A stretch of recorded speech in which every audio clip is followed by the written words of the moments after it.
us for the Lord. I want to play a game. They're here. So if any of you feel that you do not care to subject your nerves to such a strain, now is your chance to, well, we've warned you. Hey everybody, welcome to Three Basket Cases. What are we up to? Episode 9. We are Three Basket Cases podcast at gmail.com. Three Basket Cases on all social media, Instagram, Facebook, Twitter, etc. And I am Jay. How you guys doing? We got Frank and Peter. Hello. We usually go around and say what we've been watching lately and then jump into the reviews. So, yeah, you want to start today, Frank? Yeah, I actually have a long list today, so I was laid up for a little while. So I had some free time. All right. So I watched the original Halloween. Then I watched Halloween 2018, and then followed that up with Halloween Kills.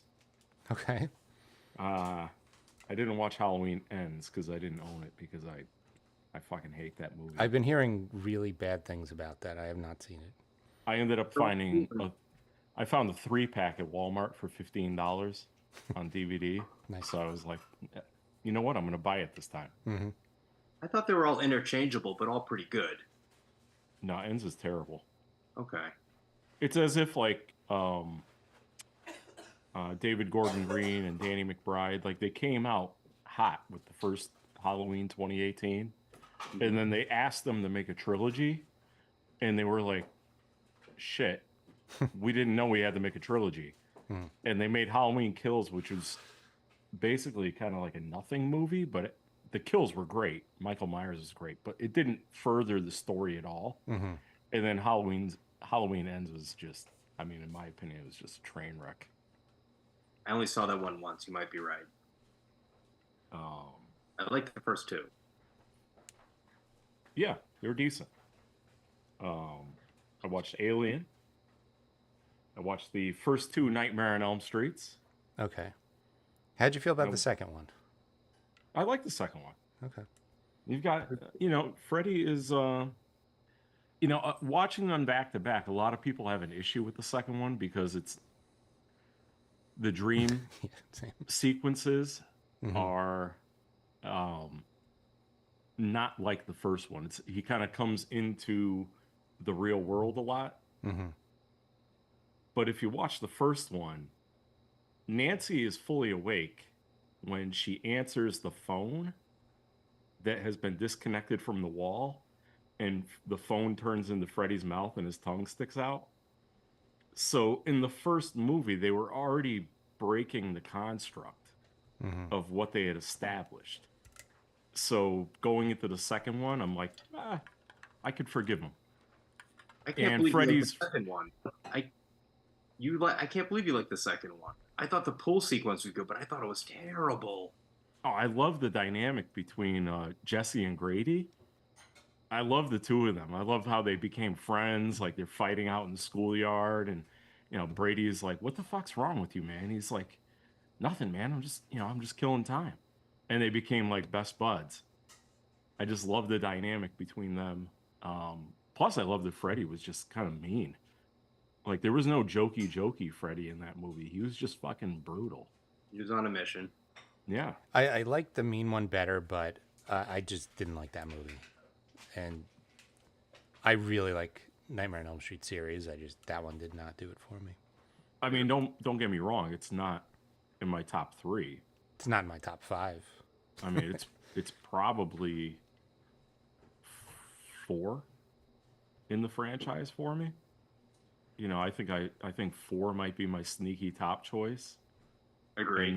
And then 3, and then 1, and then 2, and then 5 is bad. Wait, Freddy's Dead is bad. You have New Nightmare all the way down there? Yeah, I don't like New Nightmare. Oh wow.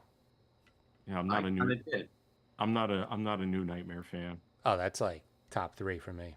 Really? Yeah. Top 5. I mean, maybe we'll have to revisit it at some point, but I think I liked it when I was younger, and then I watched it, and the vibe just didn't work for me. Kind of the meta aspect of it, and the way Freddy looked, and Okay.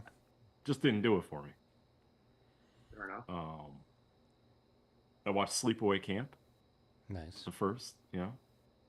I watched a movie called Mausoleum. Never heard of that one. We're gonna be getting to it at some point. Yeah, I know that movie. I promise. Yeah.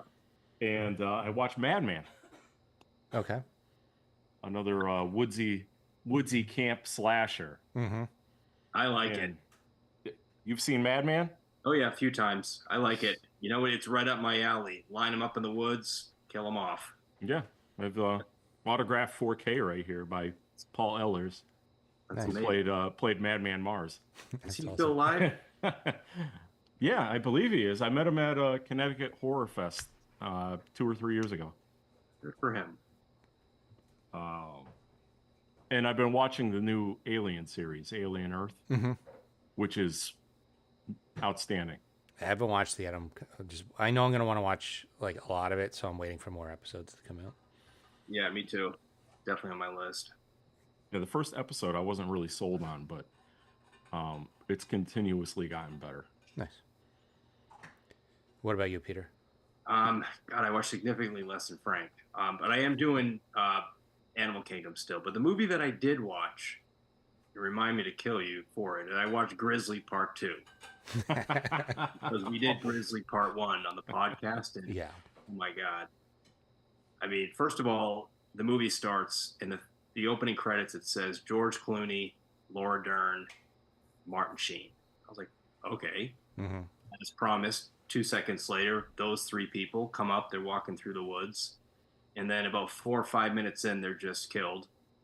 And but you can't tell because they're confronted by the grizzly or whatever it is, the bear, and then you assume they're. I didn't assume they're killed because they're the only three names in the credits.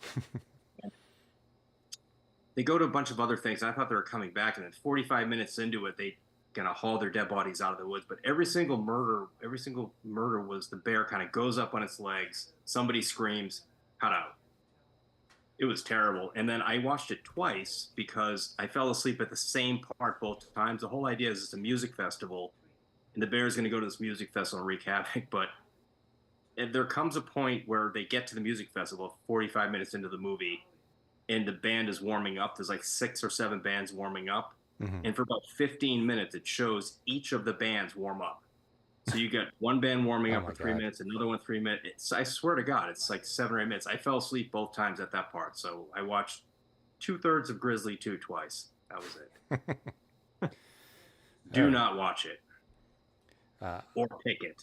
I watched a ton of stuff in the last couple of weeks. I watched Hatchet 2, Brain Damage, The Wailing, Gunjam Haunted Asylum, The Void, Rope, The Strangers, and then I watched Frankenstein, Bride of Frankenstein, and Son of Frankenstein. So, Wow. good amount of The stuff. Alfred Hitchcock movie Rope? Yeah. Okay. Right on. Oh, I also watched The Good Son. With Macaulay Culkin. Yeah, and Elijah Wood. Nice. I had never seen it before. I think I saw that in the movies when it came out. It was, I mean, it's borderline horror-esque. Mm-hmm. I mean, it's definitely, somebody can make the case for it being a horror film, I Yeah. think. Yeah, definitely. But I was pleasantly surprised by how good it was. Nice. All right, so today's movie, 1931 Frankenstein. Peter's going to be doing the walkthrough this time. Yep. We ready? Mm-hmm. All right. So the first thing I'm going to say is technically this actually isn't a horror movie, right? Because the term horror to describe a movie didn't exist when the movie was made. As I understand it, horror became a movie genre a little bit after that, like kind of in the mid-30s. Like you had melodrama, Western, romantic comedy, slapstick, science fiction, fantasy, and everything kind of fit into that. Mm. But it was a good year for what would become horror because Dracula came out that same year Yeah. prior to it. Which so the movie was the actor based, who Hmm? the actor who played Dracula was Alfred Frankenstein. Oh yeah, I have that. Okay. All right. So the movie was based, as we all know, on a novel by Mary Shelley. I thought this was interesting. Her name was not in the credits. They say based on the book by Mrs. Percy B. Shelley. Which is her husband's name. Her husband, yes. Wow. Was that the pseudonym? Because I know the first publication of the book, she used the pseudonym. Well, no, but I didn't catch what the name was for that. In this, they said it was Percy B. Shelley, which was her husband, Mrs. Percy B. Shelley. So it's not like it was her name, and they used that because he was a little bit more dynamic than her. Wah, wah. And also, I guess maybe she was a woman. You know, if she was alive today, we could tell her how far we've come. Right. Just a little bit. And then move back just a touch, but it's fine. So as you said, it was originally going to star Bela Lugosi under the direction of Robert Florey. So in this version, the monster would be a brutal, mindless killing machine. And I'm not going to lie, that would have worked for me. Mm-hmm. The direction of the movie changed to be a little bit closer to, I'm going to call her Miss Percy B. Shelley now, Vision. But, and a new team was attached. But they didn't really, I read the book about 100 billion years ago, and it wasn't too close to it. But it was a little bit closer than, the monster just being this crazed person that killed everyone with no feelings. So, as said, Bela Lugosi was going to be Frankenstein because he was coming off Dracula, and it was the obvious choice. That was a big hit. And he would do his own makeup, right? Because I think he was vain bitch or whatnot, but he did his makeup, and he did a screen test for Frankenstein while on the set of Dracula. And he made himself up to look like a monster called the Golem. Do you guys know what this is? I saw like a poster of it, but I haven't seen the movie. I didn't know what it was, but we got to post this on our, it's hilarious. It looks like the Swamp Thing with this massive bowl cut. It's the dumb, it's like cross-eyed. It makes absolutely no sense. Like if it came up to you in the middle of the woods, you would just pee yourself laughing. There would be no scare at all. But eventually, director James Whale and Boris Karloff took on the project with a pretty stellar cast. I did not research the cast too much, but few of them made some rounds in the various Universal horror pictures of the day. You guys got any insight on these dipshits or rest of the cast? No, I don't have any like trivia on it. No. The guy who played Frankenstein apparently was a massive alcoholic, and some of the behind the headshots they had like people propping him up. That's amazing. I read that he had a troubled short life, but I didn't get to the alcoholism, but I assumed it had to be something like that. Yeah, he eventually got tuberculosis. So he only lived to like 37, I believe. Although in that time everyone died around 41, didn't they? Yeah, pretty much. Well, actually, interestingly enough, there's a 1998 movie called Gods and Monsters. It was kind of an indie flick that came out, and I've heard of it. It was on my Reddit, but I had no idea what it was. And apparently it's the story of James Whale in his final days after Frankenstein. Ian McKellen plays James Whale. He was nominated for it. Supposed to be good. Don't know. Brendan Fraser's in it. Do not know. Before we move on to the movie, though, I kind of found one of the coolest things that I found was this is Johnny Cash's favorite movie. Huh. Johnny Cash is one of my favorite singers, so booyah. I just looked up Gollum or Golem a little bit, and it's a mythological creature from Jewish folklore. Really? So good for them. Created from clay or stone. You have to look at. I saw in the still. Apparently, they did a test shot or a test like scene with Bela Lugosi as Frankenstein. Like you said, they filmed the scene, but it's been lost. Yeah, they did like 20 minutes, and it's all footage is gone. And again, right, Swamp Thing with a bowl cut, but like a wicked big bowl cut. Yeah, essentially. And my dad gave us one piece of trivia too. So Boris Karloff had a bridge, and he removed it for the role, so that's why his cheeks look so sunken. Well, it's amazing. Yeah. Is your dad a fan of this movie? Yeah, he's a fan of all the old classic ones. So in Bride of Frankenstein, the sequel, he talks a little bit, so he had to put the bridge back on, so he doesn't look as creepy in the sequel because his mouth is a little like fuller. I don't want to get too far off topic, but I can't imagine him talking. Does he sound like an idiot or? Yeah, you should say, fire bad, friend good. That's almost exactly the way it is. All right. So the film begins with actor Edward Van Sloan. He's stepping in front of a curtain, and he's giving us a warning that this movie may shock or horrify us. Which was added after the first few runs. That wasn't in the original. It wasn't on there. No, the original, when it first came out in the movies, that wasn't there. But then I guess there wasn't many horror movies, so people were freaking out. So they added that. Yeah, and I'm kind of like, okay. I mean, fast forward 90 years, we're making a Human Centipede, and people are Right. watching to laugh. But Yeah. this is 100 years ago, and it's worth mentioning. I mean, I found one of the most interesting things about this movie was the stark contrast in people then versus now, like audiences and people and how they acted and all Yeah. of that. If I I was, don't I know a lot of people said if they could go back in time, they would like kill baby Hitler or the JFK assassination. I would go to a movie theater and put Terrifier 2 in the reel just to watch people's reactions. Or maybe Human Centipede 3, but no warning. Right. They think they're going to see Gone with the Wind, and it's just like Like maybe even like a fake warning, like put the trailer at a kids movie. put the John Carpenter's The Thing on. Anyhow, the prologue was, from what I read, I kind of read a couple things, and the internet's a hotbed of, you got to really kind of go through it. But I heard it was a marketing gimmick, which I think it was. But at the same time, there was actual apprehension from Carl Lambley, I don't know how I say his name, the producer, of what they were doing. Because this movie pushed all the boundaries of the day. Like, Yeah. no one ever did anything across the board. So, bravo. You remember when The Simpsons did that? Treehouse of Horror. Yep. Did what? Oh, did they? Yeah, it's Yeah, been they spoofed it.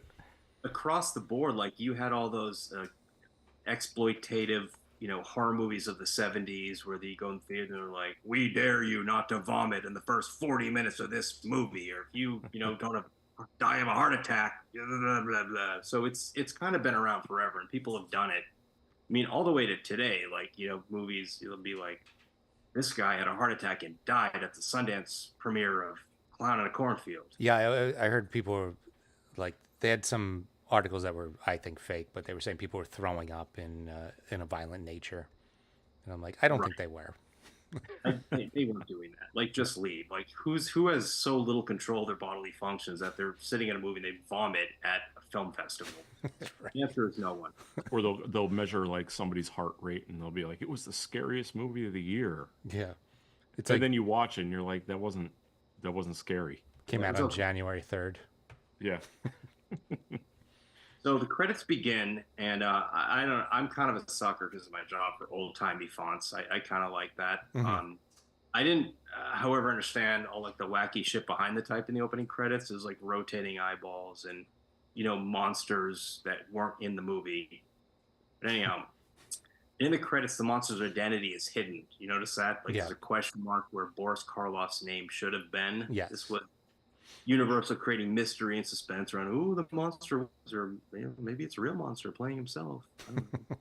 But it's kind of interesting to think like only Hollywood insiders and people making this movie would have this info. I mean, there's no IMDb, there's no internet. I mean, Right. TV was invented, but it wasn't really a household name to replace the radio until like the 50s. So people were really flying blind here on this one. Yeah. Yeah, they Get away really with had no idea.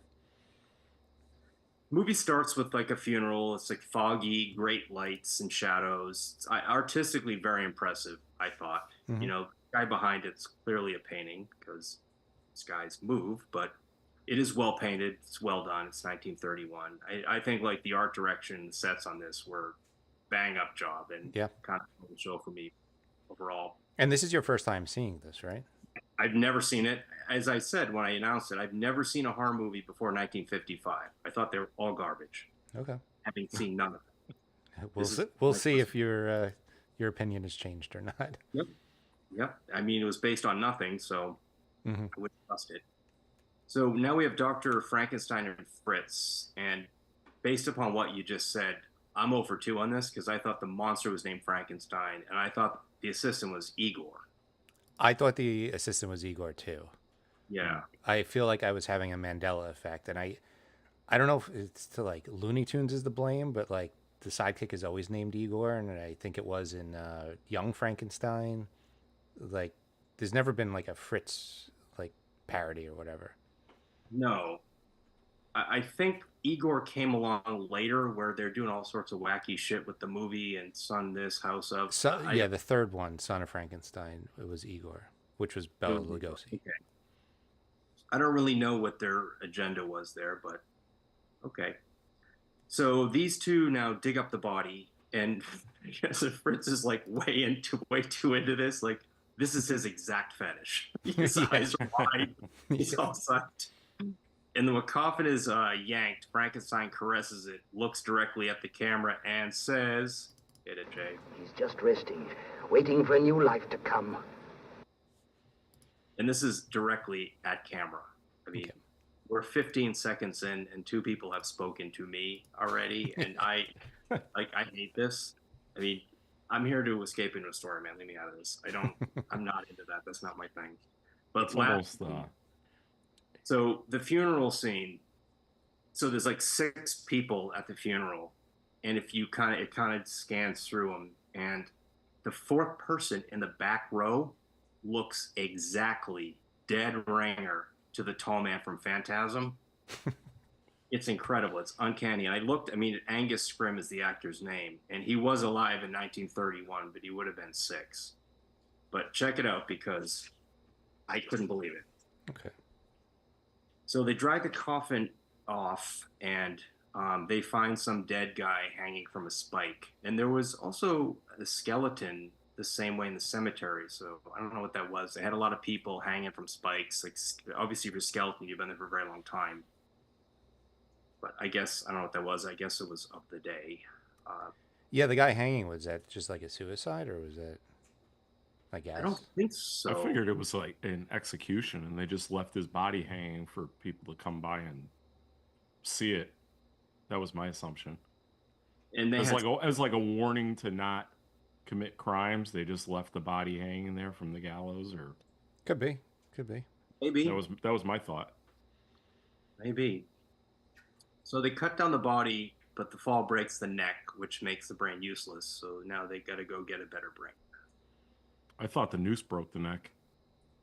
Yeah, I'm not a scientist. Can't imagine on the fractured neck of a corpse would do more damage than dying, but okay.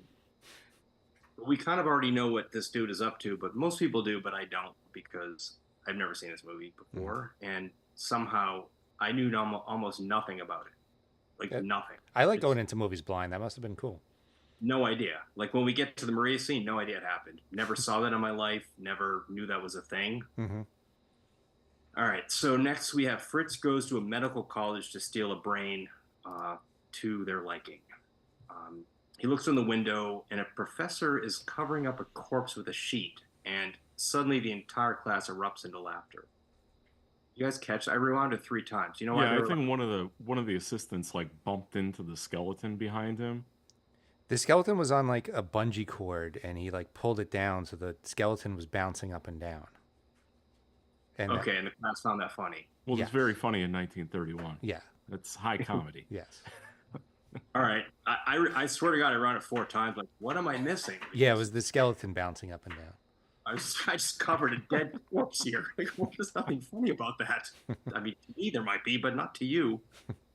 So as luck would have it, the lecture is revolving around 2 brains. One's a normal brain, and one is a violent criminal brain. So I guess the assumption here throughout the movie is a criminal and a normal person who doesn't create acts would have 2 different brains, right? Yeah, Waldman was describing the differences in the brains. Yeah. I think he said one was maybe the criminal brain was smoother than the normal brain or something like that. Somewhere along those lines. Some difference in the cerebral cortex. Maybe Darwinism kind of ironed that out a bit. I don't know. We're practicing, what is it, phrenology? Anyhow, Fritz drops the normal brain, so he takes the brain marked abnormal brain and he pisses off. The classroom itself is pretty awesome, by the way. Like every set in this movie was incredible. Yeah. I thought. Yeah. Just the lighting, the shadows, the artistry, loved it. What'd you think of the black and white? Do you think it added to the movie?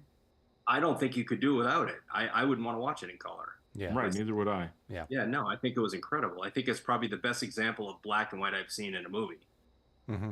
Yeah, So, totally agree. Shadows, and it was sort of like, what did they say, like German realism or something? They pulled from. So I think the director was into. No, actually, the original director, Robert Flory, was into that. I forget what it is. Like maybe German impressionism or realism. I forget, but I had heard that a lot of the movies from Germany at that time that they were viewing used lighting much differently than American movies. Apparently, American movies were just lit to show everything. So they were very well lit. And these German movies that would come over and they were lit in such a way to make use of shadows and keep things hidden. And that was a big influence on Frankenstein and all the Universal monster movies at the time. yeah, I've seen none of them, but this was really very well done that way, I thought. So we now meet Henry Frankenstein's fiancee, Elizabeth, who is fiercely 1930s. Like if you look up 1930s dame in a dictionary, you're going to find her outfit, her accent, the whole 9 yards. And his friend Victor, who's clearly trying to tap that, right? Oh, he's such a piece of shit. I mean, He's the Like, my worst. God. Yeah. they're supposed to get married in a couple days, and this guy's all over it. And she's pushing him away, but not as much as she should be. Yeah, Well, did considering. you notice? Oh, ahead. go ahead. No, you go. Did you notice when we see Elizabeth and then Victor comes into the room? They go over to the piano and there's a picture of Henry on the piano, and it obviously was strategic. But they start talking, and the picture of Henry is dead between them. Oh, I didn't catch that. That's great. Yeah, it was such a good little shot, and I was like, oh, it's so perfect for the movie because fucking Victor's such an asshole. Yeah, as he's leaving, he's like, I wish you felt differently about me. And it's like, dude, chill out. We're getting married in like 4 days. The funniest thing is he's the best man. I know. I saw that. What a dick. You know, I kind of saw a documentary on this, and this is probably going too far into it. Might kind of boring, but the way it was shot is the beginning of this scene. There was a close up on the maid who comes in. Close up on the maid. The beginning of this, the way the scene begins is close up on the maid who comes in of her face, and then there's a close up of the picture of his face, and then there's a close up of the woman, and then there's a close up of Victor. They were making a giant deal of this. How back in the day, like there was no establishing. They just basically like face, so the audience is left wondering like, where are we? What's happening? I don't know if that's interesting or not, but you know, a lot of movies just would start with would show the shot, show the scene, and then kind of go into it. Right. But They also weren't very into continuity because I watched Bride of Frankenstein and the wife is just a different actress and it's not even a blonde, it's a brunette. So they didn't even like try to get somebody that looks similar. so anyhow, she basically the gist of it is she hasn't seen Henry for months, and she got an unsettling letter. He basically is saying his work is so out there that he's questioning his sanity. So Victor and Elizabeth go to meet his old professor, Dr. Waldman. I mean, it's Waldman, but I feel like they pronounced it in various accents. What is it, Waldman? I think they said Waldman. Waldman. There is a W though, but that's okay. Waldman or Waldman. Waldman. They pronounce W's V's in Germany, I believe. Yeah, okay, that could have been it. Because it sounds like you're saying a W and a V at the same time. So Waldman. Anyhow. I believe Jay. He sounds very convincing. Waldman. I'm very confident when I make stuff up. What's the movie like? Waldman tells us Henry's obsessed with creating life and wasn't satisfied with the quality or variety of bodies the school could provide him. So here's Victor again. He misunderstands. He laughs the line. I wrote it. I quoted it. Oh, the body of animals. What is the lives of a few rabbits and dogs? Yeah, they didn't give a shit about animals back then. What an asshole. Yeah. Yeah. Say that to my face, dick. Yeah. So they head off to the tower. And this is something that I noted. Like, everyone in this movie is dressed better than me on my wedding day. Yes, I have that in my notes too. Every single Yeah, person's like, wearing a suit. they're headed to an abandoned tower in the rain, and they're wearing three-piece suits, and she's got a ball gown on. Yeah. Or, I mean, even the students in the classroom are wearing suits. Mm-hmm. I mean, imagine how exhausting that would be. Like, oh, I got to go walk my dog. I got to put a tuxedo on. See? So up at Tower, Fritz and Henry are in the lab doing stuff. The lab is awesome, right? The lab's incredible. Cool gadgets, great lighting, tall ceilings. I mean, it would have been like the best Airbnb of all time. Mm-hmm. What I found was this guy, Ken Strickfaden, created all the electronical gadgets and effects for the movie. And he also doubled for Karloff in the scenes where electricity was shooting around and it would be deemed kind of dangerous. And all the electrical lab equipment ended up in Bride of Frankenstein, a movie called Undersea Kingdom, and a lot of various movies of the day. It looked really cool. Yeah. What's that? It looked really cool. It did. It looked amazing. Like, Yeah. the way it was shot, the way it was lit, the way the electricity shot everywhere. So anyhow, this guy Ken, who created it all, when they were done using it, he put it all into his garage, right? Decades later, Mel Brooks finds out that these things exist, and he went and got them, and he put them in Young Frankenstein. That's awesome. Oh, no kidding. But even cooler than that is the band Kiss used his lighting machines from Frankenstein in their Spirit of 76 tour. Nice. How incredible is that? And there's one known photo of this. We don't have it. But the machines were eventually dropped as they were deemed dangerous and unpredictable. That's the show I'd want to go to. So we have Henry and Fritz are busy with this equipment. Storm lines up with their plan to raise the monster, give it life. And as they do this, there's a knock at the door. So this is Elizabeth and Victor and Dr. Waldman arrived. They demand to be let in. Eventually he does. He invites him in. He's like, all right, come witness this. That's fine.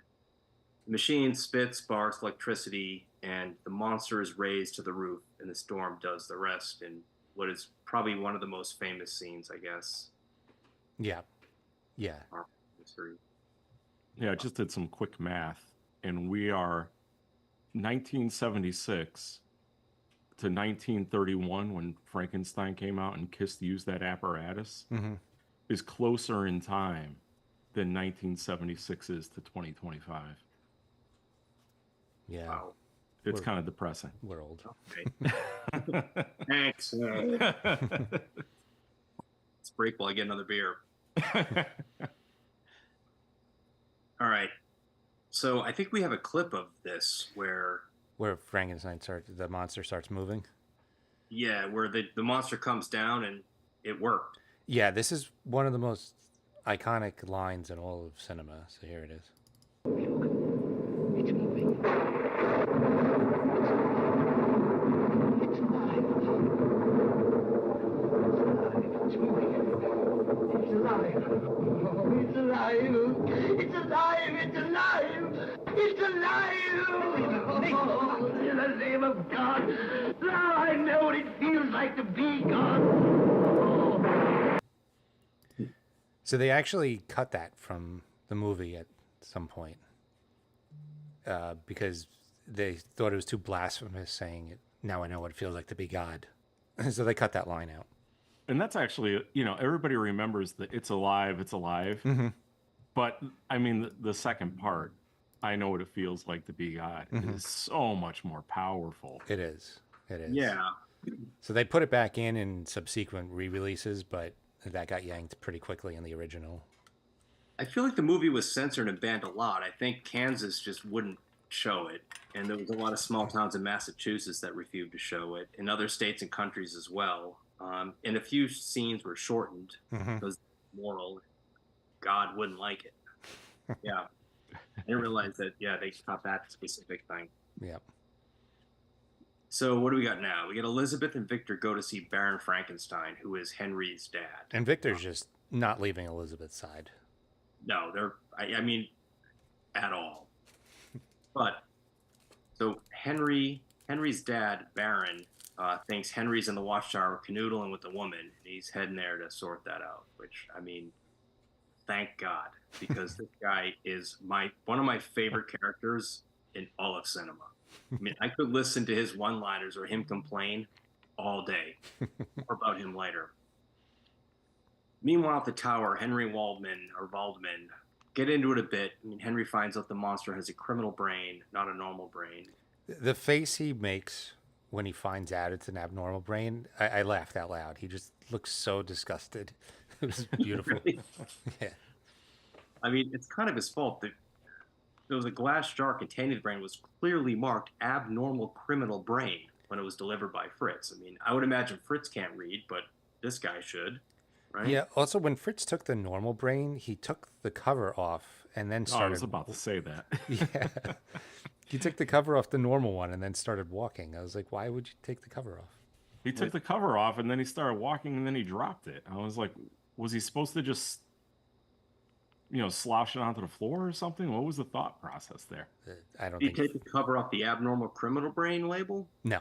No. That on. So it's kind of on both of them. Say 50-50 split on the blame here.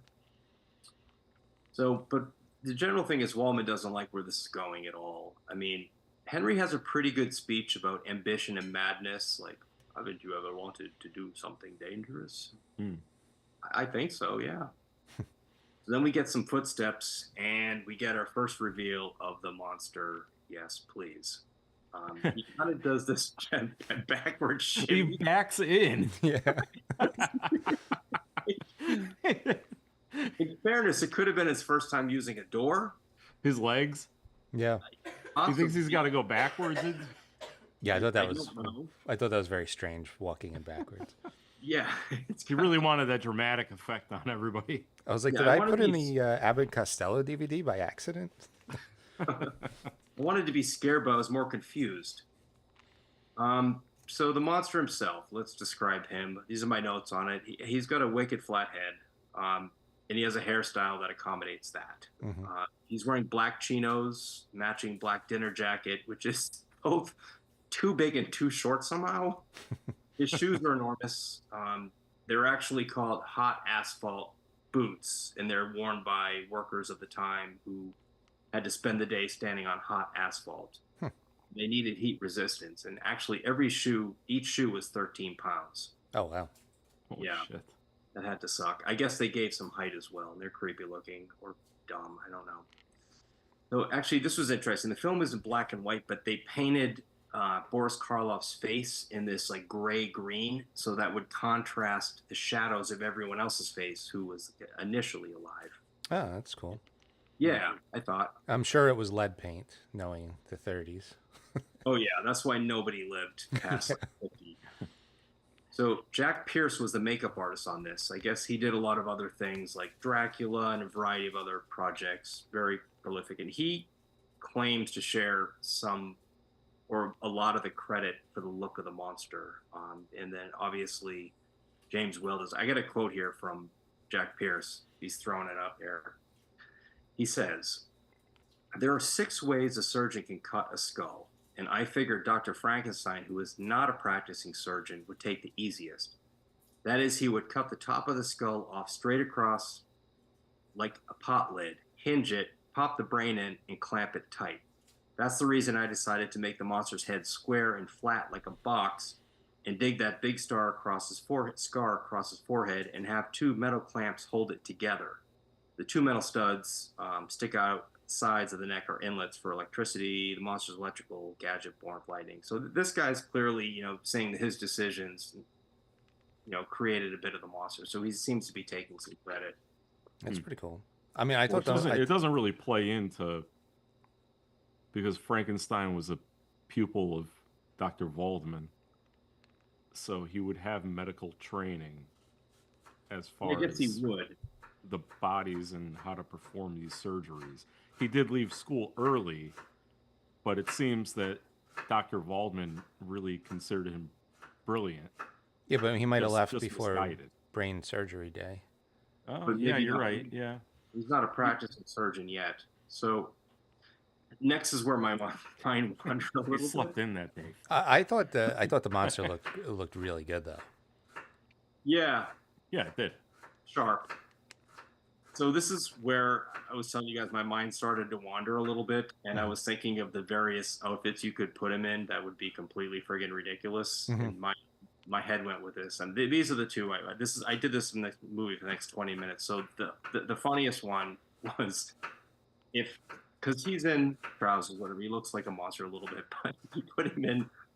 So imagine he's from here down, he's fine, but then putting him in a pair of those shorts, like skimpy shorts that say juicy and glitter across the ass. Or that one killed me. But the interesting one was, all right, so you got this monster, you got to dress him. Mhm. Putting him in like an I'm with her Hillary Clinton t-shirt, but a red MAGA hat. So he's like a walking dichotomy. It so fits. It fits because he's made up of different body parts. Right. I right. guess so. Wow. But he walks up to someone and you're like, oh, I got a monster.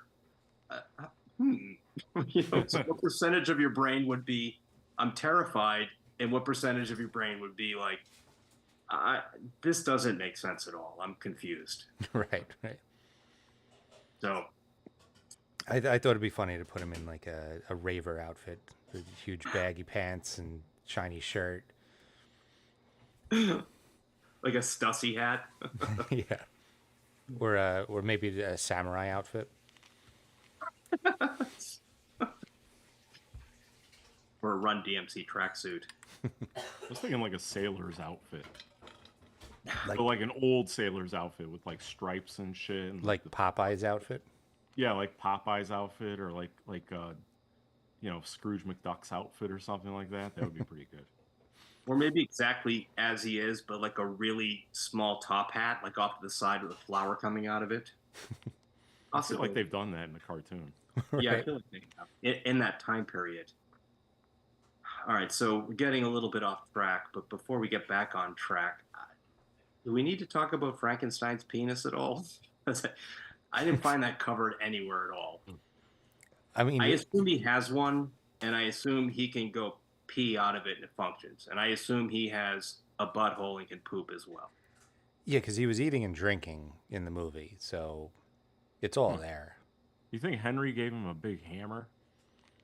I would think it would be weird if I he don't gave him Like a fucking baby's arm down there? guy's like 7 feet tall and he gave him like a micro penis. Like, that would be weird. Yes. Maybe he's like, I mean, but Henry's like real nasally sounding. Mm-hmm. He's so nasally and kind of like, maybe he was like, I can't give the monster a dick bigger than mine. Well, that's the Or- thing. Do you give it a small one and he gets mad and kills you, or do you get a big one and you hope he doesn't like take advantage of you? It could go either But does way. he know enough to be self-conscious of having a very, very small penis? Well, what happened with Elizabeth in the bedroom later on? Well, he also would probably sure. have to wear a diaper because essentially he's 2 years old. Like, it's not like he's going to stop his madness to go find a toilet and pull his pants down and pee or poo.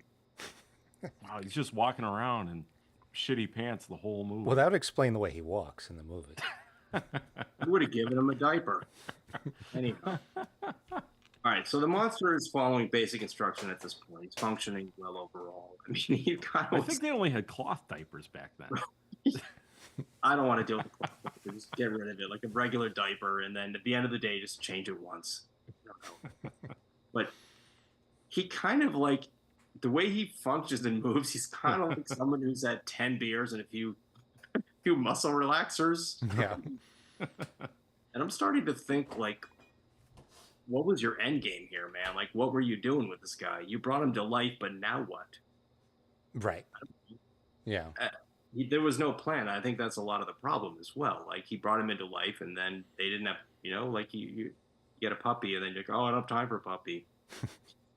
But things are going kind of okay, and then Fritz comes charging in with a torch, and the monster freaks out, so they got to go chain him to the basement, which is sort of step one of, humanity sucks, and Yeah. this guy could have been good, but everyone's an asshole. Which they also cut part of Fritz torturing the monster. Did they? Yeah. All the good parts basically were edited at some point. Like Did Friday. it make it back into any of the later cuts? Or- Yes. Yeah. So eventually, like, everything came back, but there was 3 parts they cut, and it was like the 3 best parts. So, Well, the crazy thing is, right now the movie's only like 84 minutes. I mean, the movie must have been right around an hour. well, I mean, the torturing scene was only, you see him waving like a torch in front of him for like 10 seconds. It's not like it's really long. And the God line is like 2 seconds, and then the third scene that got cut was also very quick. Yeah, that's my next notes. He goes down, starts whipping him and tormenting him with a torch for some reason. So Frankenstein kills him. I mean, fair enough. I would have as well. Like, So- Fritz is the bad guy in this movie. It's not the monster. I mean, get away from me, man. I think Yeah. Fritz So was it's- jealous of the monster. I think Yeah. Fritz is just evil. I don't know. Like he was. I thought he was kind of jealous. Like, maybe. I Well, mean, that's interesting. Yeah, because now he's getting the attention. right. So But- Woman and Henry's side, they got to sedate. I don't know. They're going to sedate him or maybe kill him because he can't get loose. So they get a needle in him, and Victor charges in and says that Baron Frankenstein and Elizabeth will be here any minute. So they drag him off to this room. The room was awesome, like every room is in this. Mhm. So in come Elizabeth and Baron Frankenstein. So yeah, I Oh, is love it? this guy. He starts off with his one-man show, and I'm totally all in. And Victor walks over to him, greets him, and he says, "What's wrong with you? You look like you've been kicked by a horse. Where's Henry?" So good. So he goes to see Henry, but not before complaining about the staircase not having a banister and start bitching about everything in the watchtower. Like nothing is to his liking at all. And he's spouting off some more gems. I think we have one of them, right? Yep. Here we go. Perhaps you know what all this tummy rot's about. I'd be shot if I do. I don't even know why he coughed like that, but Good. They just left it in. yeah. All right. So wait a minute. Are we on Maria now? He also had a giant tumor on the back of his neck. Oh, he did. I saw that. I saw that the last time I watched. I was like, "What the fuck is that?" It's on the back? It's like baseball sized. Yeah, it's huge. I didn't see that. How did I miss that? This was my favorite guy, man. I was watching this guy the whole time. Yeah, look at the back of his neck. It's got a baseball sticking out. You guess those the goiter, huh? Oh, goiter Baron Frankenstein. All right. So now actually someone's clip is coming up, right? Yeah. Yeah. Is this you, Jay? Yeah. So Frankenstein passes out, and they carry him to the sofa. And wait, why does he passes out? Because why did he even pass out? I don't know why he passed out. Maybe exhaustion. He's just done with everything. So anyway, they carry him to the sofa, and they revive him with some good old fashioned brandy. Perfect. And Frankenstein wakes up and he asks what's going to happen to his work, and he says, "Poor Fritz," which not poor Fritz. Fritz is the worst. Victor says he'll take care of it, and implies he's just going to kill the monster. Was it Victor, or am I getting the names mixed up? Victor was I think it was Henry. Walden. Henry is Frankenstein. Oh, Henry is Frankenstein. You're right. Victor is the douchebag friend. Waldman's the doctor. Waldman. Okay, Waldman says he'll take care of it. He's taking notes, and the notes say that the monster's resistance is increasing. So it implies that he's getting stronger as time goes by, and he's gonna dissect him. Did he think that he was dead at this moment? No. Did they think that the monster was dead now? No, I Or don't was he think so. going to kill him while dissecting him? Yeah, I think the dissection was supposed to kill him because it said the resistance is stronger. So I think he thought he was like in a coma or something, but still alive. It's a terrible way to kill him. Yeah, God. yeah. He was going to kill him by, I think, taking his brain back out because he got 4 scalpels ready, and it looked like he was going to take his head off. So before he takes his brain out, he decides to listen to his heart, and he's got his head on the monster's chest, and the monster slowly wakes up, and he puts his hand on his neck and chokes him out. And he's now walking a bit faster, and it looks like he's like getting control of his motor functions, and he's getting stronger and faster. He walks out of the tower. There's a quick scene of Frankenstein and Elizabeth talking about how he's happy now that he's not obsessed with work, and talking about their wedding. So I could revive the monster, and he's done. Not his problem anymore, I guess. So they cut to Frankenstein's dad giving gifts for the wedding. And, of course, Victor's still there. Best man. Still trying to... He's like, I still got time. I can make this happen. Everyone does a cheers.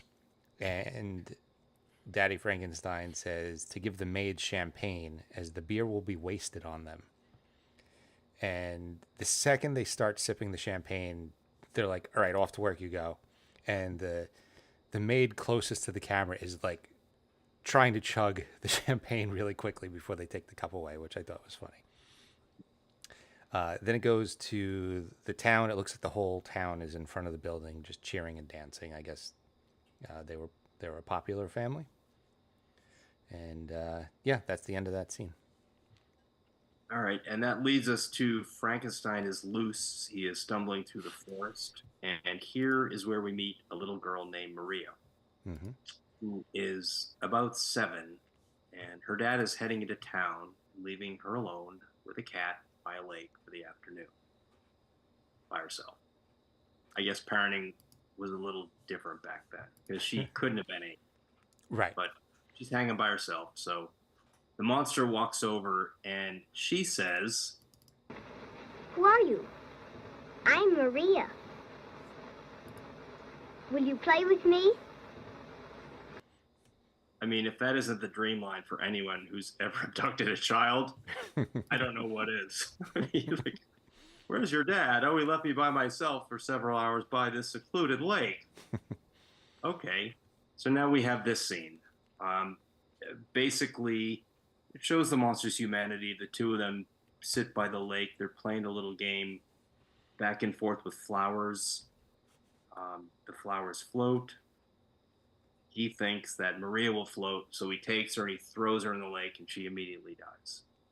Which was another scene that got cut. So, yeah. Like all the good scenes got cut at some point. But the crazy thing is, so... I watched the cut. So basically they're doing that, and then all of a sudden he reaches for her, and then it cuts. Oh. I mean, I'm thinking, they left out the scene where he's, empathetic. He didn't realize she couldn't float. He didn't want it to happen. They just basically had him reach for her, and then the next time you see her, she's dead, getting dragged through the village. So now, have you seen the uncut version? I went on YouTube and I saw the difference between the cut and the uncut. So I saw that it just stopped, and I was like, "Oh God, that's sinister!" Like, it almost makes it worse. Yeah, I think cutting that scene out, it makes it mean. There's no sympathy for the monster, right? At that point, and the whole point was to have sympathy for the monster, right? Exactly. Movie, so yeah, it took that away entirely, and then. This was kind of something I found kind of interesting. So he throws her in the lake, which I got to be honest, it was kind of hilarious. I mean, he threw her in for real. Like, he really threw her in a lake. He did. He threw her in a lake. You're hurting him. It wasn't a dummy. I mean, he threw her in the 3 feet of water. Her father didn't teach her how to swim. Yeah, but it wasn't next to a lake. I just thought it was funny because it wasn't a dummy. Like, he really threw a little girl in the water. Oh, yeah. Yeah, absolutely. It's like the only death scene in the movie that wasn't a dummy. Right. And he threw her probably about 9 inches from the shore, and she's just gone immediately. Yeah. But this was kind of interesting. So they threw her in the lake, and the director came over and was like, I don't know what the girl's name was, but like, we got to do that scene again. I know that's terrible, but if we do it, I'll give you anything in the world you want. All right? Like, okay. And what she wanted, and this is kind of sad, she wanted 1 dozen hard-boiled eggs because her mom had her on a diet. Holy Christ! Right. So the director sent her 2 dozen boiled eggs, and I don't know, maybe she like cool hand looped the eggs that afternoon. I don't know, man, but how sad is that? A 7-year-old girl on a diet, and she didn't even pick like candy or chocolate. She's like, I'd like hard-boiled eggs, please. I need protein. or I'm gonna die. I mean, God, it was during the Great Depression, right? I mean, 1931 Right. was Yeah. like right during that. So I mean, those might have been luxury items. True. Those hard-boiled eggs. True. Yes, so she's 7, man. Like, that's what you got. All right, so then we cut to a bunch of townspeople doing this like awesome Bavarian dancing thing, like Chevy Chase and European Vacation. Yep. Pretty fun. Then we go to Frank. Okay, so yeah, they are. Everybody is partying. They're having a good time. We're in the. Then we are in the house of Frankenstein, and Elizabeth goes to Henry, and wants to see him. She tells Henry she's afraid and worried about Dr. Waldman and that something bad is going to happen. She's having some sort of premonitions or thoughts about something terrible, and something is coming between her and Henry, and feels that she wants to save them from whatever's going to happen. She's going to lose Henry for some reason, and he tells her that he'll always be with her, which is very foreboding. Yeah. And if there was ever a sign that somebody is going to die in a movie, Yeah. it's when they tell you, I'm always going to be with you. Yeah. So, I mean, one would think, this guy's a goner. Like, he's gonna die. Yeah. But anyway, Victor then shows up. Of course. And, of course, Victor shows up. And it tells Henry that Waldman has been murdered. The monster has been terrorizing the mountainside. So naturally, Henry locks Elizabeth into her room so she can't escape. Yeah. He locks her from the outside. Locks her in from the outside like she's a piece of personal property. Fucking God bless 1931, huh? Yeah. So they hear a groan of the monster in the house, and they're like, he's upstairs. And they go like running upstairs, and they're running around, and they're tossing around the rooms. And I thought it was hilarious when Henry goes into a room and he flips over a table that's about 2 feet tall, searching for the monster. Like, what was he doing? He's hiding underneath this 2 foot tall table? Right. What are you looking for? You could just look in the doorway. He's not there, guy. Did the monster throw his voice or something? Like, what happened? Yeah, right. And then they hear it again, and they're like, he's in the basement. So they run down to the basement. And meanwhile, he's in the window going into Elizabeth's room. Like, how did that happen? He's just in the window You going, "Rrr." Well, you guys have terrible hearing. So they race into her room, and the monster just kind of like ducked out because he heard him coming. Mm-hmm. And he was like, I got to get out of here before these guys kill me. And I don't know what happened with Elizabeth, but there was some roaring and screaming. Your guess is as good as mine. We don't really see what happens, but the monster goes out the window, and Elizabeth was trapped. She was over her bed. She was fine. She was draped over her bed, and she was like laying there like in the movie poster. And apparently, she was kind of she was fine. She was just a little shaken up. I think she just fainted. But the monster was right there. I mean, he was like a foot away from her. He had like a good 20 seconds. What was his plan? He probably went over to her, and then she fainted, and he freaked out and ran away. I mean, the monster isn't even like he's not a bad guy. I guess he's not a bad guy. So what was he trying to do? What was he trying to do? I don't know. Just sneaking in windows. He Make likes a pretty friend. girls. And how did he know where she lived? I think he's just walking into random houses trying to make friends. Oh, you got lucky. I mean, Bride of Frankenstein, the whole movie is just him trying to make friends. Sad as hell. Yeah. Yeah, I guess. Yeah, he's just trying to. He's a friendly guy. He's just misunderstood. Yeah. He's ugly. All right, so then we get what I wrote down as the best wedding crasher in movie history. I mean, the dad shows up at the wedding, walking like a zombie, carrying his dead 7-year-old daughter. This is Maria from the. That's a long scene, too. Yeah, this is like probably, the movie's not long. It's probably a 20th of the film. He's carrying this, through the crowds, and they're noticing. And they assemble behind him, and they go to the house of Frankenstein, and he says that she was murdered. It's not really clear, like, how he knows that she was murdered. I mean, maybe she just drowned because of your neglect. Right. I don't know. Did you see Leave her by a lake. when he brought her over to the sheriff? He's like, "What am I supposed to do about this? Or why are you bringing her to me?" And then he was like, "She was murdered." He's like, "Oh, okay." At first, he just thought he was like presenting a corpse, and he's just like, "Why are you doing this?" What do I want to see this for? Right. So the villagers, led by Henry and a few others, armed with torches, pitchforks, they form a mob. They're going to hunt the creature. So then we get the screaming people with the torches, barking dogs through the night. This goes on for a while, but it looked really good. This is, again, the case with black and white. You know, you got the dark and the torches and the sky. The dogs. I thought it was phenomenal. Yeah. Agreed. I mean, the whole set where they were coming down the middle of the street, and the buildings behind them, and the torches, the dogs are baying. I mean, it was so atmospheric. I mean, it's exactly what you think of when you think of a mob scene from a movie. Yeah. So many things are iconic from this movie. Yeah. I totally agree. And they split up, and at this point, you know, the atmosphere looks like the moon, and the sky is canvas, and it's clearly folding. But I'm not looking for realism at this point. I'm just like going to sit back, enjoy the hell out of the artistry here, because I mean, whoever did this just brought it every shot and to every set and scene. So Henry finds the monster. They get a pretty cool looking standoff here. The lighting's great. Everything's going. You know, there's a fight scene. It looks more like an awkward dance number, but at the end of it, Henry's knocked out, and the monster carries him off. The mob is in pursuit of them. Carries him off to this awesome windmill. Again, the cinematography of this windmill is. I think this scene kind of stole the whole show for me, and it was a pretty good show. Yeah. Oh, yeah. It's a huge selling point for black and white films. So he drags him to the top. Some cool shots where they're looking at each other through this spinning wooden thing.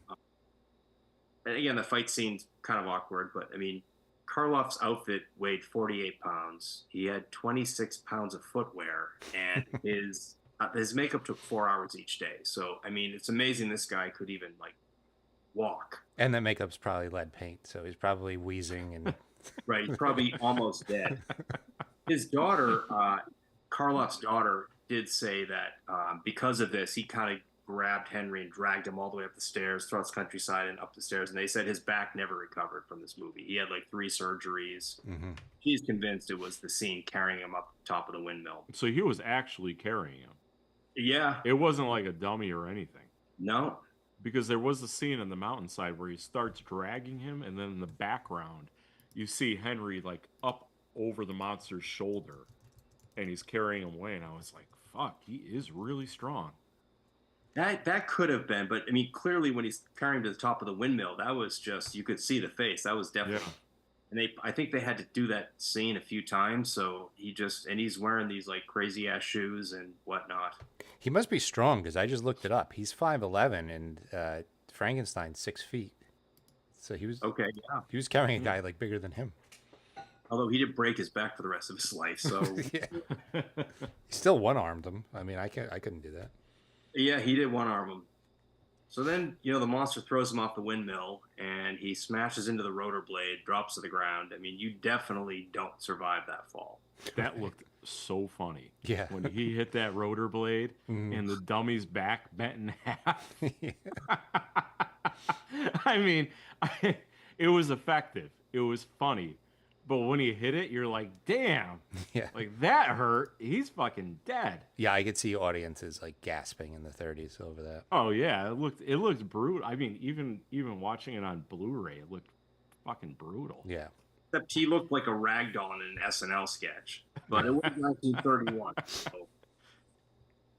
I don't know. You know, then they light the windmill on fire. The monster flails around side while it burns. You know, the burning windmill is kind of a visual highlight of the movie for me. I think the lighting of that, it must have been spectacular to see that on the big screen, I think.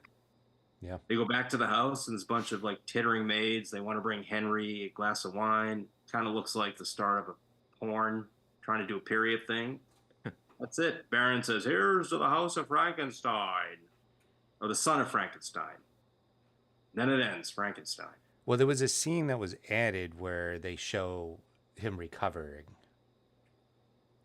Well, the nurses or the maids open the door and Baron comes out, you can see behind Elizabeth tending to Henry in the bed. Yeah, that was added like late. Like originally they were gonna have him die. Oh, really? Oh, really? Yeah. Because he was when he fell off the windmill Mm-hmm. and everybody was around him, he was breathing and moving, and they said, "Hey, let's get him back to the house so he can recover." Yeah, all that was added. Oh, really? Yeah, originally they were gonna have him die, and at the beginning of Bride of Frankenstein, like he's on like a gurney, and they're like not sure if he's gonna make it. So like they kind of rewound a little bit on the ending of that. Retcon the movie. There was a lot. There was a lot of retcons in Bride of Frankenstein. I was like, did you guys watch the first movie? So I have some trigger warnings. This one had it. Do you want to hear them? Yeah. All right. So, is there a child abandoned by a parent? Well, 0, yes. 6, no. Except the dad who left his daughter thrown into a lake and died. But is there throat mutilation? 4, yes. 1, no. I mean, I would say cutting off a dead person's head and attaching it to a grouping of other dead people would Yeah. count for that. Is someone burned alive? That's a hard yes from everyone. Does somebody break a bone? 0, yes. 8, no. Oh, what? come on. There's the broken neck from the guy that was from the news. And Broken also, neck. a guy's dropped 100 feet from a windmill and lands on a rotor blade halfway down, practically snaps in half before landing on his head. Yeah, I'm pretty sure something broke. Something had to be broken there. Is somebody disabled played by an abled body? 3, yes. 0, no. I don't know if the What? monster- I mean, technically, the monster is disabled. I mean, would that monster fall under the umbrella of disabled? And if no, what's triggering? You gonna find someone in Hollywood who has his condition? Actually, they might have been talking about the Hunchback. Oh, Fritz. Fritz, yeah, that's right, Fritz. They didn't hire a real hunchback. Is there childbirth? 1, yes. 10, no. Is there what? Yes. Well played. Is there what? A childbirth. Oh. Yeah. Technically, I mean, I'm going to go with the 1 yes as opposed Nice. to no. He creates a childlike character. Is a minority misrepresented? All knows. There's thousands of people in this movie and not one minority. So, problem there. Is there on-screen pooping or farting? No and no. There's definitely pooping. Nobody mentioned the little girl like practically strangling the cat by the lake. Did you see the look on the cat's face? The cat had his mouth open. Oh, you know what? I didn't even think of that because this website is called Does the Dog Die? And the whole first section is where any animals harmed in this. Yeah, that cat looked like it was being held pretty tightly. It's like Friday the 13th. How come every movie we do, there's a cat that gets harmed in it? Right. Yeah, it's a quiet place. Okay. Oh, body count. This movie only had 3. Wow. Yeah. Really? Yeah, this is Fritz, Okay. the little girl, and the doctor. You don't count Frankenstein? I mean, not Frankenstein, the monster. The monster, no, because you didn't see a body. All right. It was Fair implied. It was heavily implied, but you didn't see him actually burning. And I thought the way they had him not die in Bride was very, very good. It was plausible. Yeah, It was definitely plausible. yeah. I buy it. You don't even know what happened. No, but it sounds. There I was- just want There was like a cellar in the windmill. So when the thing burnt, he fell into the cellar, and that's how he didn't burn to death. Wasn't there like a river? Yeah, it was like I don't know if it was a well or a river, but there was definitely moisture under there. So he like fell into the water and didn't burn. So Peter, it was like Halloween 5 or 4 when they shoot him into. They shoot. No, that's the one with Danielle Harris at the end of 4 where they shoot him with all the shotguns and everything. He falls into a well or something, and they they blow him up with a grenade, but in part 5 he had washed away and some hermit had found him and was like nursing him back to health. Well, in Son of Frankenstein, he looks clearly dead, so I'm very curious to see how they make him not. I wonder if I'm going to watch any more of these. I don't know yet. I guess I'll wait till after my review. All right. Well, it is review time. Well, speaking of reviews, I've got to change my review for War of the Worlds. To what? A 5? Listen, I think I flew a little bit too close to the sun on that one. You think? Are you retconning 2 episodes ago? I'm retconning. You know, I think I got a little overzealous. Okay. A little too happy. You're going to come down to a 2.5. 2.5? In good conscience. Okay. I had it a 4. Wow. And I said it was a 1. Uh-huh. I'm going to meet in the middle. Wow, okay. I'm going to meet in the middle with a 2.5. It's a pretty big drop down. Well, you know, I can enjoy it as a 4. But I understand it's a 1. Okay. So it's got to be a 2.5. I can't in good conscience come back with other movies like Hereditary and be like, yeah, it's on the same level. I have no credibility at this point. Right. I have to drop that down. Okay. I'm sorry, Ice Cube. I'm sorry, Ice Cube. Right online Cube. with the original Texas Chainsaw Massacre. Gets the same rating. All right. So Frankenstein. I'll go first. I enjoyed this. I thought it was gonna be a little too dated, but I thought the monster looked good. I thought a lot of the sets looked really good. There was a couple scenes where I thought it was a little slow, but overall I enjoyed it. So I'm gonna give it a 3.75. Okay. Do we have a rating thing that it is? Like 3.75 what? Dirty diapers. Done. All right, 3.75 dirty diapers. Brink. I really enjoy this movie. I love the sets. I think the sets are amazing. Yeah. Especially the lab. That was just super cool. I mean, the lab is the quintessential mad scientist lab. Yeah. If you say mad scientist, everybody in the world thinks of Frankenstein's lab. And since it was in the 30s, you know it was dangerous as hell on that set. Oh my God, it's a miracle and nobody died. Yeah. You know, the town looked incredible. You know, some of the things that took me out of it were, it's like they were, and they were, I guess, just learning how to film movies. So the movie had a very play-like atmosphere to it. You know, it almost seemed like they were trying to figure out how to take a play production, a Broadway production, and put it on screen. And it was somewhere in the middle of being really good and not effective sometimes. But I think they did a good job, but it does detract from the movie a little bit. It's a little slow sometimes, but yeah, it's a really, really good flick for a 1931 movie, and I'm going with Jay. I have a 3.75 on it. I was originally going to give it a 3.5, but I felt so bad for the monster. Like, I was thinking about it the next day, and I'm like, well, I got to bump it up a little bit. Like, if it actually made me, like, think about... Like, if I think about a movie the next day, that's usually, like, bump it up a little bit. It's really effective, the way that they made the monster sympathetic. I mean, the monster did not ask to be brought to life.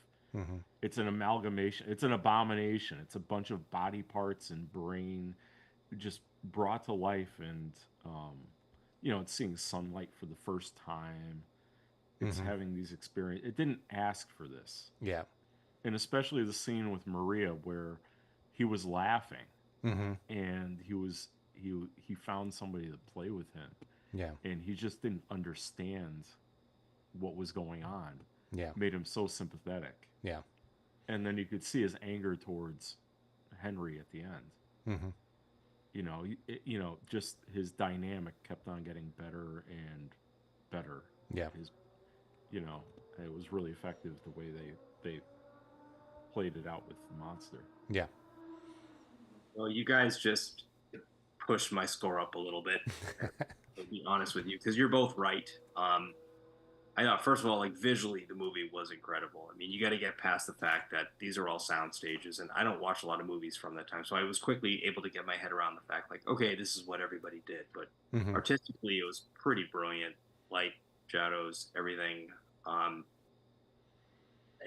The old timey voice kind of takes me a little bit out of it, and I thought everybody says that Frankenstein, the monster's performance was brilliant. It might have been, but I found myself sort of laughing. Like, who's the giggity guy from? Quagmire. Yeah, he sounded like Quagmire a few times. I wasn't scared of him at all. Mhm. Maria was ridiculous.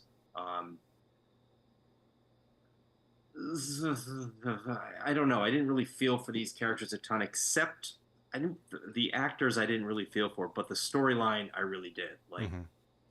it made you think. Like, and I did think about it the next day as well. I was like, what is the end game here? Why did they bring this into the world? What is there? And then it kind of really makes you think about, it stands strong today. Like, a lot of people are just not good, Mhm. and you start off being good, but then the life beats you down, and then here you are. Yeah.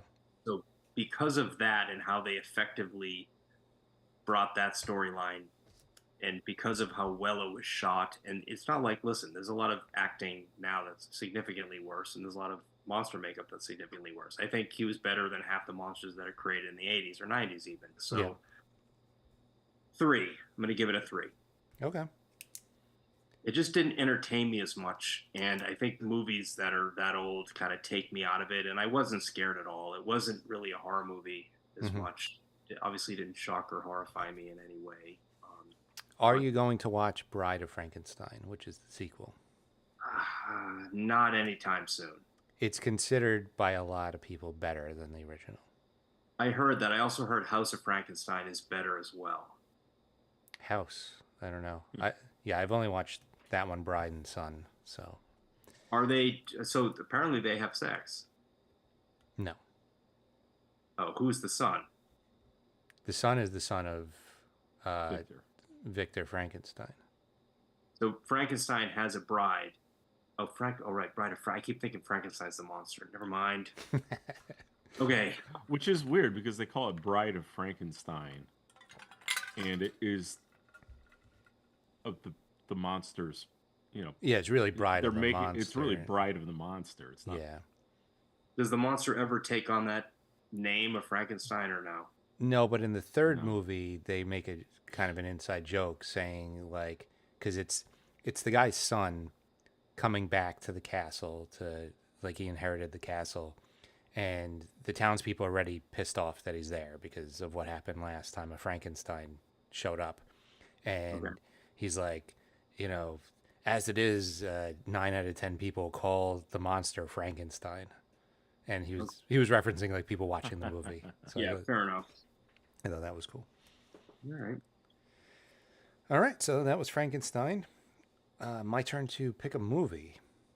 So you're right, Peter. This is all like a chess game because now we went really old. What am I gonna do? I'm gonna pick a movie that is actually one of my favorite horror movies, and it is Evil Dead 2. Very good. I haven't seen it in a very long time, so Me I'm too. excited. I've seen it a lot, but not in a long time. I'm probably gonna watch the first one and then roll into 2. all right. Maybe I'll watch the I've whole actually original never trilogy. seen it, so this should be pretty good. You've never seen it? No, Wow. I've never seen Evil Dead 2. Have you seen any Evil Deads? The first one. That's it. You haven't And- seen Army of Darkness or 2013 or Rise? I saw Rise. I think I saw Army of Darkness a long time ago. Okay. All right. And so that'll be 2 episodes from now. Next episode will be our top 4 horror franchises, but it's also Frank's turn to pick the next list after that. Okay. So the next list, since summer is coming to an end, and I was riding around cutting my grass today, and I was trying to think of this list.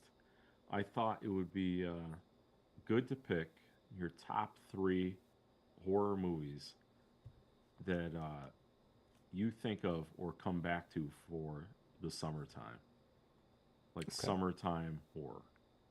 Because I know when I watch movies, the movies I pick are kind of based around what season it is at the time.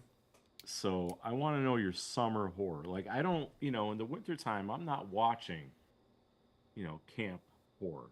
I'm not watching the Friday the 13th as much or the Mad Men or anything like that. So I want your top 3 summertime horror flicks. Okay. All right. So, yeah, stay tuned for that. And we will be back soon. Thanks for listening, everybody.